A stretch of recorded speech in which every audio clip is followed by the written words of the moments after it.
Like, who's Mustafa? I was like, oh, he's the one who flooded Blazer. Oh my god, that's your roommate? The guy who doesn't listen and the guy who flooded the building. I think the whole school knew about it. Yeah. Xander was threatening to kill you when he came into the kitchen. القصة بدأت أول ما وصلت أمريكا. طيب أنا طالع سيدة من خيطان لظهر التمساح لأمريكا سيدة. فيعني كل حاجة مختلفة، الناس مختلفة، اللغة مختلفة، التعامل مختلف، كل حاجة مختلفة. بس في حاجة واحدة، حاجة وحيدة يا رجالة اللي كانت مختلفة، اللي أنا ما قدرتش أتعود عليها. مش عارف أقولها إزاي. انت حاجة كل عارفها يعني. في أمريكا مفيش شطافات، اللي هو ايه الضحك ده، اللي هو احي يعني ازاي كده. المهم انا كمصطفى ما يعني في الاول كان عندي خطة ذكية. قلت ايه، رحت الكافيتيريا، كنت خايف اكل، حرفيا خايف اكل، قاعد اشرب حاجات بس عشان انا خايف اكل، عشان معلش يعني مفيش شطافة. بس بعدين استوعبت، قلت يعني لامتى يعني، انا مش هعمل بناء ضوئي، مش هعمل بناء ضوئي يعني، انا لازم اكل. فالفكرة اللي خطرت في بالي، رحت للفرونت ديسك قلت لهم بصوا يا رجالة، انا ماليش دعوة، انا محتاج شطافة. قالوا لي طبعا اكيد. ايه هي الشطافة دي؟ قلت لهم يعني الشاور يعني استنى اجيب لكم صورة. واديتهم صورة بالانجليزي اسمها بداي. قالوا لي طيب انت هتحتاج تروح للدي ار سي. الدي ار سي Disability Resources Center. انت محتاج تروح لمركز المعاقين، تجيب ورقة ان انت محتاج بداي، وبس هنركبها لك في 3-4 اسابيع يعني. قلت لهم قشطة عليكم يا رجالة. وطلعت اتصلت بزميلي في السكن لسه متعرف عليه. اول ما وصلت رحت تارجت اللي هو محل قريب من السكن، جبت كيكات وكتبت اهلا بيكم يا عائله، حاجه مضحكه كده وحطيت. فالمهم يعني زميلي في السكن كان اخد الكيكات واستلطفني، فقلت له انت معاك سياره؟ قال لي قلت له طيب نقدر نجيب شطافه منين؟ قال لي في مكان اسمه هوم ديبوت بيبيع مستلزمات السكن ومش عارف ايه وبتاع. قلت له يلا نروح على المكان ده. رحنا على المكان ده، اشتريت شطافة 40 $.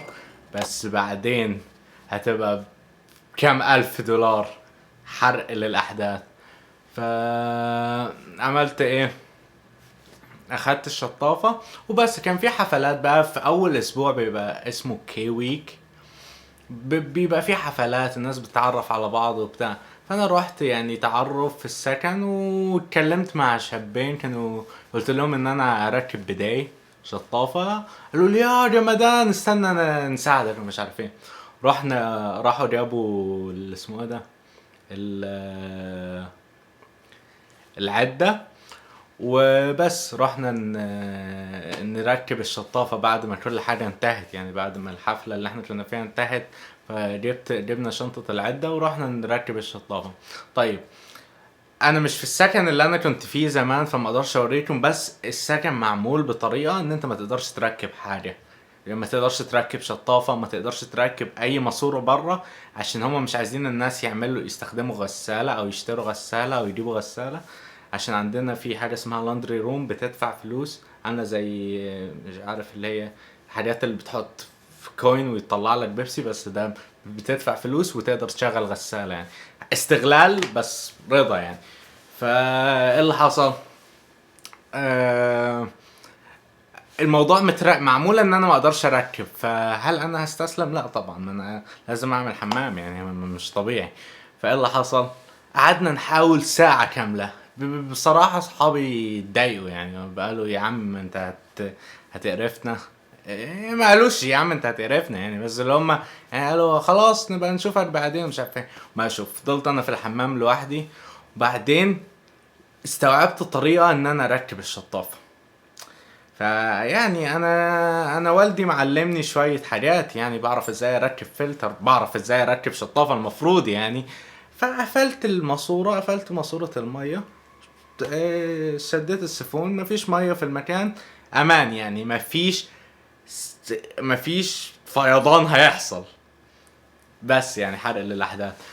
فبدات لما سابوا شنطه العده فانا بدات افك بعدين لقيت ميه بتتسرب من حديده. دي حاجه يعني انت لو تعرف، لو انت بتفك ميه اتسربت وانت ما فكتش قوي، ده معناه ان في ضغط مش طبيعي ورا الماسوره دي، فانت اقفل بسرعه. فانا اتخضيت، فمش عارف مسكت جامد يعني عشان معضل وبتاع، فمسكت جامد البتاع اتفجر فيا حرفيا. حديده خبطت فيا، انا لو قعدت اغرق كده في البتاع عشان حديده بضغط ميه مش طبيعي اتفجر فيا، خبطتني في الحته دي بالظبط. انا ما عرفتش اتنفس وفي كميه ميه يا رجاله، كميه ميه مش طبيعيه. السكن بتاعي كان غرفه على 3 غرف، فهي الغرفه الاولى على 3 غرف، فالماسوره الرئيسيه اللي جايبه على كل الغرف دي كانت بادئه من عندي فاتفجرت فيا. فانا كنت عامل بتاعه الشطافه، رحت نطيت جبت بتاعه الشطافه وبدات ازحف كده، والميه بتخبط فيا وتنعكس في مناخيري ومش عارف ايه وبتاع، وقاعد اغرق حرفيا، اغرق في السكن مش عارف اتنفس. والميه قاعد يا جماعه، كميه الميه اللي دخلت رئتي في اليوم ده انا مش طبيعي يعني ميه شطافه يعني. بس المهم نظيفة بس بوضح لكم الموضوع. المهم المية بتتعملت فيها، انعكست في مناخيري وانا مش عارف اتنفس ومش عارف ايه، وقاعد ازق بجسمي وقاعد اتزحلق. انا كنت بزحف على ركبتي كل شويه اتزحلق واقع على وشي واعمل مش عارف ايه ومش عارف ايه وبتاع، وقاعد اتحرك والمية قاعدة تطلع بطريقة مش طبيعية يا رجال، مية مش طبيعية. فبعدين بعد وقت وانا قاعد اغرق ومش عارف ايه بتاع، زميلي في السكن سمع ازعاج كتير، جه فتح الباب قال او ماي جاد، وقفل الباب ونزل. انا مش عارف ايه التخلف ده، بس مش مشكله. المهم فهيطلع في الفيديو الجاي اللي انا بقالي شهرين بشتغل عليه بس مش عارف اخلصه. بس المهم يعني ايه اللي حصل بعد الموضوع ده، انا فضلت ازق مع ان الميه بتنعكس فيا وقاعد انا استنشق ميه، وكنت بغرق حرفيا، بغرق في الحمام بتاعي ده. دي حاجه مضحكه جدا. المهم عرفت في الاخر ازق الميه، حشرت البتاع وبدات الف الماسوره وربطتها تاني. فانا ربطتها تاني، خلص الموضوع صح يا رجاله؟ قصه لسه بادئه حالا. طيب طلعت بره يا رجاله ولا لاقي حوالي 15 سنتي افريج، 15 سنتي ميه في السكن كله. انتوا متخيلين يعني 15 السكن 4 غرف، صاله كبيره، حمامين، 15 سنتي ميه في السكن كله. انتوا عشان تعرفوا الضغط كان قد ايه. انا شفت الموضوع ده قلت بس انا اتسفرت. فطلعت بره السكن، طلعت بره الغرفه بتاعتي وقلت لما اشوف اعمل اي حاجه بس عشان انسى الموضوع ده. رحت لقيت عاملين حفلة في المطبخ، كانوا البنات بيطبخوا مش عارف ايه. انا حرفيا يا رجالة دخلت، انا ممكن اوريكم الناس بيقولوا ايه عن الموضوع ده. دخلت يا رجالة المطبخ، سحبت الكرسي، قعدت على راس الطاولة وبدأت اكل. البنت كان في بنت على يساري جات بتقول لي انت كويس اجيب لك ميه؟ قلت لها لا كفايه ميه انا تشرب، انت مش شايفه انا عامل ازاي؟ وانا كنت طبعا ميت غرقان ميه.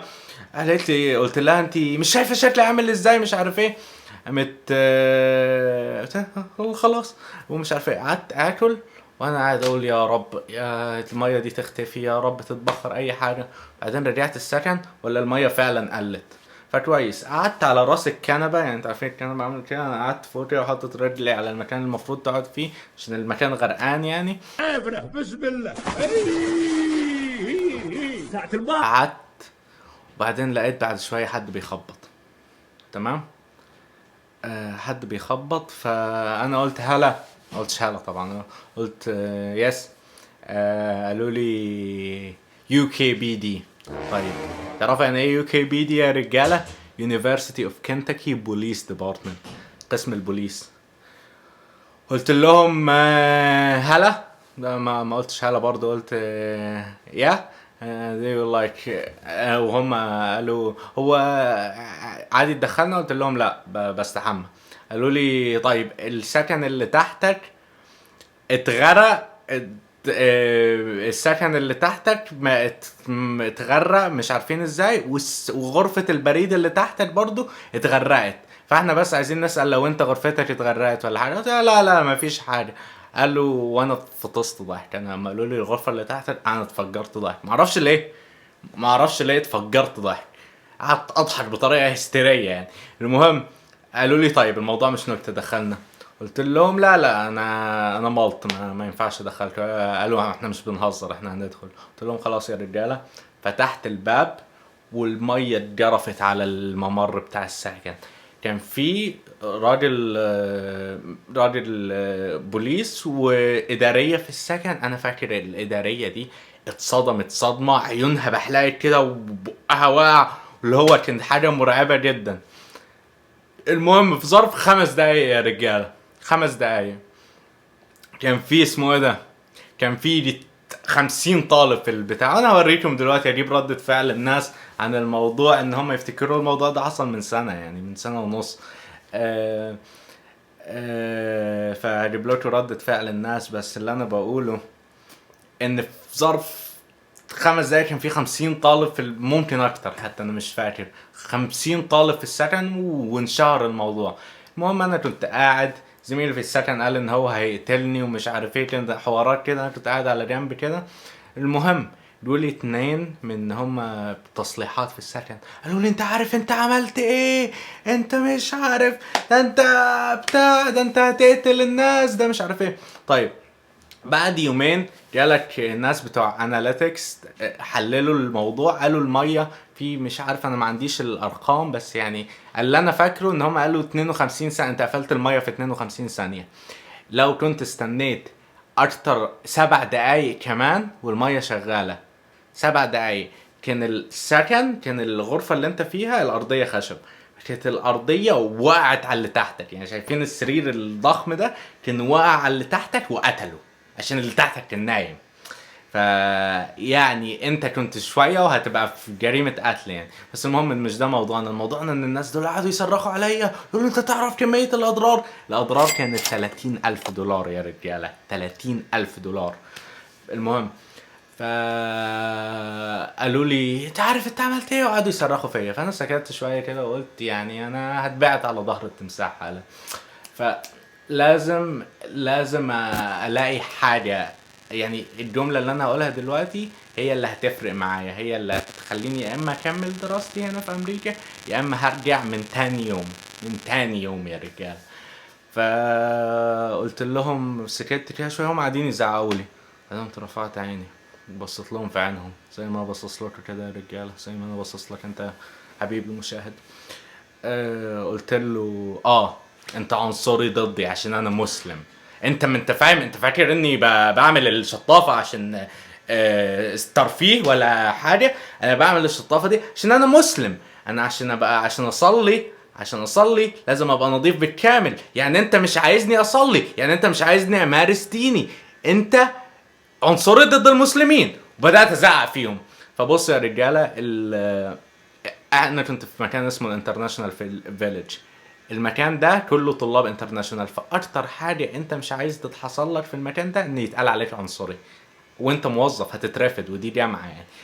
فانا بدأت اصرخ عليهم البتاع له، خلاص يا عم احنا كلم المديرة بتاعتنا، احنا ملناش دعوة، بس يعني انت بهدلت الدنيا.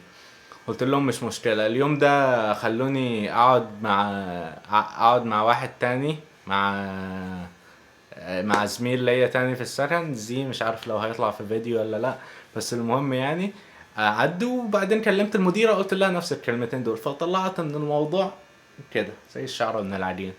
وبس يعني هي دي القصة. $30,000 تاني يوم في الجامعة، وعملت سمعة ليا ان انا اسوأ، يعني في يومين بس عملت اكبر سمعة في الجامعة. لغاية دلوقتي بروح لطلاب، انا في هندسة، فكل الناس يعني بيحاولوا يحطوا المهندسين في واجبات مجموعة عشان يخلوا المهندسين يتكلموا مع بعض، عشان انتوا عارفين مهندسين متوحدين ما بيعرفوش يتكلموا مع بعض، بتاع كمبيوتر كده. المهم يعني فبيحاولوا يخلونا نتكلم مع بعض. فانا لغاية دلوقتي اقسم بالله يا رجالة ببقى قاعد مع ناس ويقولوا عايزين يفتحوا سالفة يعني بيحكوا يقولوا تعرفوا يا رجالة الفيضان اللي حصل في بليزر ده مكان الساحل. يقولوا الناس كلها تقول يقول لك انا اعرف واحد يعرف اللي عمل الموضوع ده. وكل الناس يقولوا وانا قاعد معاهم على الترابيزه اقول لهم والله ده جمدان.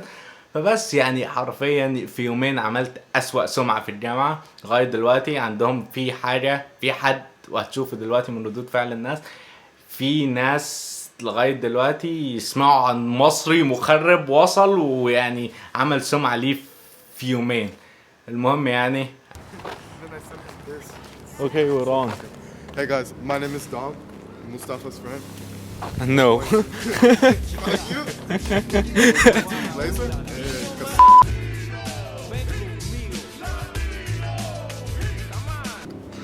ناس سعيد الرجالة طلع لكم في البرد قارس في الأجواء المثلجة بس عشان أجيب لكم محتوى كويس. Ojalá yo pudiera entender lo que está diciendo el amigo mío, pero yo no sé ni una palabra de lo que me está diciendo. Shut the fuck up. Do you think we can get in? I have it. I have the You have the ID to get in, yeah. Okay, while we're walking, can you tell us about the flood from your perspective? So basically, last year, this was actually more than a year now. It was in September no, August. It was in August. It was the first day, second day. Yeah, the second day of School. The school. Mustafa bought a bidet with our other. No, I told them the story. You just need to say how did people feel about it? Oh, dude, I was so mad. Me and Mustafa hated each other. It was so bad. And then everyone else was so shocked. Like, everyone went to our dorm the same night, and when I got there, everyone was like, you're not gonna like this. Everyone's mouth was open, dude. Everyone was so surprised. Yeah. And that shit was crazy. What did they think they thought of me? They say he's a crazy ass guy. They thought you were all insane. No, everyone thought that. I mean, you know me, I'm kinda odd. Yeah. It was. Oh yeah, who do you think is on the desk? She's cute girl. Yeah. Really cute girl. Shut up. Open that, I think. Use your ID. Oh yeah, this a scam. Oops.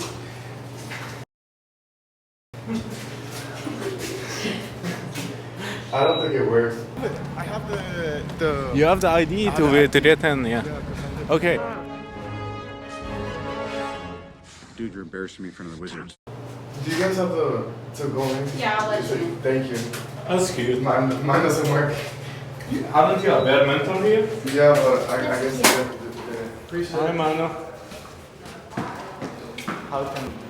طيب Come يا to رجالة، the- كان عندنا مشكلة مع الإدارة عشان احنا ما بقناش عايشين هنا تاني. لازم تدخل، لازم تعمل سكان للاي دي. Ya para que lo sepan, que estamos mi gente, vamos a estar aquí caminando por el pasillo. ماما جوي. Aquí vivíamos كل nosotros. خرا. اسمع بس. Venga para acá, venga para acá, venga.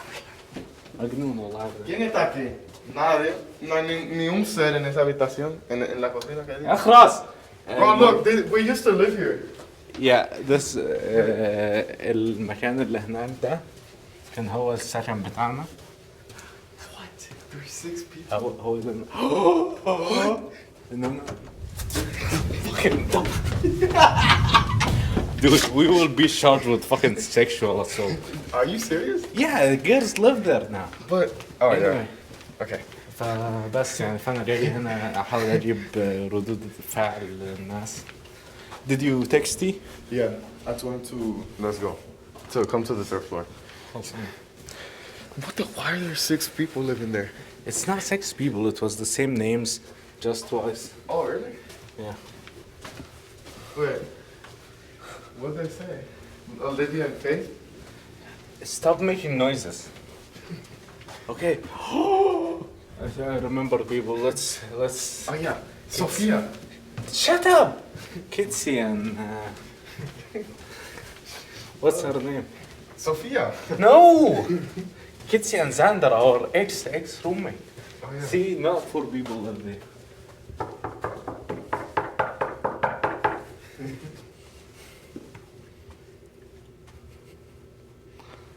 مجنون.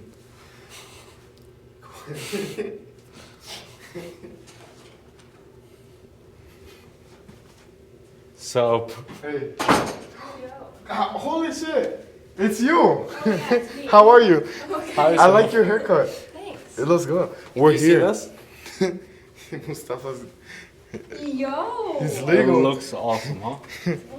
I'm legal now. It's legal. Do you have your Texas one? Yeah. Okay, let me get the camera away from your ID. Cool. Anyway, Anyway. so Oh yes. We're going to. what do you remember about the flood? What do I remember about the flood? I just remember the clearest memory I have is you running into the kitchen, just sopping wet, Yeah? and sitting down and saying, "I need to take a break. I need to breathe." And we were having a birthday party in the kitchen, and you just walked in and sat down in the middle of the birthday party and said, "I need to breathe," covered in water. And I was like, What do you think everybody thought of me? what do I think everybody thought of you? I don't particularly think they were that thrilled, given the fact that Xander was threatening to kill you when he came into the kitchen. Yeah. So, He was. I think Xander was mad too. Yeah, I made quite a reputation. Dude, cause Xander called me that night. He's like, bro, I think you're gonna be mad. I was like, what happened? really? Yeah. So, yeah. What are you Jonah. doing, Ben? Yeah. we- Okay, Jonah, Welcome you're to getting interviewed. America. What is the thing? You're getting in. Wait. I'm asking. Shut up! Shut up! I'm asking you. Okay, when you're ready. What did you hear about the flood? Okay. See you in a second. Yeah. What was your perspective? Yeah, Dom, stop talking.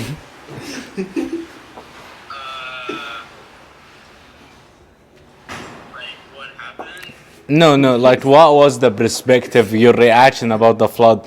What did you feel about my first impressions? It was supposed to feel traumatized or something. Yeah, kinda. I mean, I don't know. I remember thinking, just kind of a little bit shocked, I guess. I don't know. Yeah? Like, what's going on? Why is there a flood?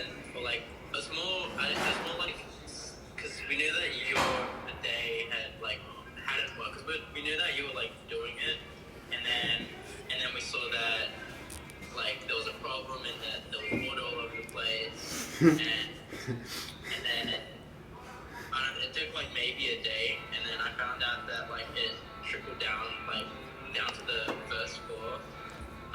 Awesome. And then I was like, damn, that's crazy. Yeah. Can you say anything about the reputation that I gained? Not a very, Pleasant. Yeah? yeah. What was, Bro, if you wanted to mention me, what would you say? look who's here. What the? If you want to mention me, what would you say after the flood? After the flood, Let me tell you. Yeah? We weren't friends. if I was like, What? then typically know about you from that. Oh my god, bro's doing the interview. Guys, if you don't stop talking, I'm gonna beat the shit out of you. But yeah, thank you, Jonah. Thank you. And have a good breakfast or whatever you're having, lunch, dinner. What you Yeah, doing, thank bro? you for answering. Shut up. Where you at? My beautiful roommate. Oh, yeah, The yeah. video, When you finish, why is it? Come to Blazer. Wait. I think Mustafa's gonna keep interviewing Did you drop your people. phone? What? When did you drop your phone? Wait, He's like I can now interviewing get it. Yeah, I anybody got he it. sees, bro. Look at this. Dom, can you please shut the fuck up? Like actually, like I'm not joking. I got you. I'll shut up. Okay, so you were in the previous video. I didn't finish editing it yet, so nobody knows you. So introduce yourself again. I'm Xander. I was Mustafa's roommate last year. Yeah. See, notice Dom. Notice how he said Mustafa's roommate. Nah, Mustafa was my roommate. Learn. Anyway. So, what do you remember about the flood? Do not tell the story because everybody knows the story. Just tell about the reaction, how people Well, first felt. off, I don't know if they know the whole part of the story because my ass drove this fucker to Home Depot I told the story. Okay, I I'm the told. one who drove this dude to Home Depot. Yeah. Helped him pick out the cheapest bidet. Hey, it was $40. That's not cheap. Still, anyways, yeah. You know, I wasn't too upset about it. You know, it's kind of funny. I felt really bad for Dom. You said that you will kill me. I did say that I was gonna kill you if. I remember this clearly. Well, the thing is, I have an expensive record collection in my room, and I was scared of the logistics of that. And this man was gonna owe me lots of money if. What? Well, yeah. I was gonna tell you it's a skill issue. Who collects records? Because that collection is not insured. How much was it? Don't tell him. I don't know how much. On Discogs, it tells me my collection value is like 20K. Something. What? So, I was shitting myself. Anytime I'm like, oh, yeah, Mustafa's my roommate. They're like, who's Mustafa? I was like, oh, he's the one who flooded Blazer. Oh my God, that's your roommate? Whoa. Dude, you became a sensation overnight. It's true. Mustafa Sensation. kind of like became famous. Yeah. Yeah. Not for a good way. So yeah, Hey, that's good enough. that was the origin story of Mustafa being the infamous man he is. Usted. What? So, T, my advisor, my resident advisor, the RA, that was responsible about the flood. So yeah, what do you think about the whole thing? When you reflect on it now after a year? Nothing has changed. You still don't listen. Shut up! It's not like that, but like, can you tell the situation from your perspective? From my perspective, Yeah. it was my first week or so like on the job, and Mustafa wanted to start with it. He was told specifically not to do it until they come and do it themselves. 3 to 4 weeks. Exactly. And fill a DRC letter. Exactly. Shut the fuck up. Tell me why. Like the next day or something, the building is The leaking. same night. The same night. And I'm like, this man was told. Don't do it. I think I don't think I have pictures. If I start pictures, I'll be crazy. But it flooded 3 floors. The dude below you, his whole room was flooded. And then it flooded over there, and in the middle room as well. Cool. Well, what reputation did I gain? The guy who doesn't listen and the guy who flooded the building. I think the whole school knew about it. Yeah? It was a flooding blazer. How many people are in the school? Like, I don't know, a couple, what, 30,000? 30,000. So everybody knew that There is Mustafa an Egyptian guy. the building. Yeah? And to this day, he still doesn't listen. You tell him one thing, you do another. Ask him who installed the bidet in his building right now. Who installed the bidet in your building? I did. He did. I mean, there was no flood this time around. I mean, lesson learned. There was no flood. There was a minor flood. Yeah. There was a minor flood. But it wasn't as bad. المهم يعني انا اسف، انا بقالي فتره ما بنزلش، وكان عندي فيديو لغايه دلوقتي بشتغل عليه لسه ما خلصش. بس يعني قلت اصور لكم الفيديو ده، فيديو سريع لطيف. انا بحكي قدام الكاميرا بدون اي حاجه. بالمناسبه انا ما قلتش اسمي، انا مصطفى مهدي لو انت اول مره تشوف الفيديو يعني. فانضم ليا، انا لسه بادي، ده تالت فيديو. فيعني خليك موجود من الاول، من الصعود، عشان تبقى تقول يعني انا كنت مع مصطفى مهدي من ايام ما كان 200 مشترك. فبس يا رجاله، اتمنى ان انتوا استمتعتوا بالفيديو. اطلعوا برا.